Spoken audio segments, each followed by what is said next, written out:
كنظن انه احنا ما عندناش ديك القوه الهجوم بالضريبه اللي عندنا، اللي عند المغرب التطواني ولا عند فريق الرجاء البيضاوي ولا حسنيه اكادير. لو جو ديالهم هما الى اورينتي دو لوفونسيف، حنا اون اوبليجي دوريونتي لا تكتيك تاعنا ولا جو ديالنا على حساب الامكانيات اللي عندنا. وراكم شفتوا حنا خير دليل على صحه الاتجاه ديالنا هو انه فاص دي ديفونس رونفورسي ولا فرق اللي ترجع للوراء اون با لي كاليتي باش نخلقوا لو جو باش نلعبوا اون اتاك كلاسي.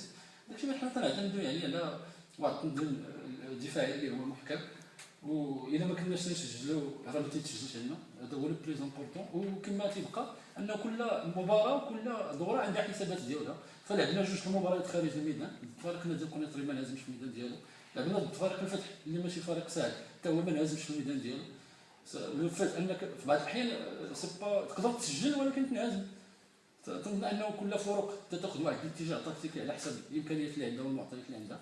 حنا خدينا واحد الاتجاه تكتيكي على حساب الامكانيات تاع اللاعبين ديالنا، اضيف الى هذا القتاليه تاعتهم. جو كرو كو سيتي رغم انه ما كاينش الجماليه في الاداء، هذا الشيء تنعترفوا به. ما عمرنا حنا قلنا لا عندنا فريق تيلعب الكره ولا شي حاجه، حنا عندنا فريق تاع الرجال تيدخل باش يجيب النتيجه تاعته، والحمد لله بفضل تاع الجماهير ديالنا.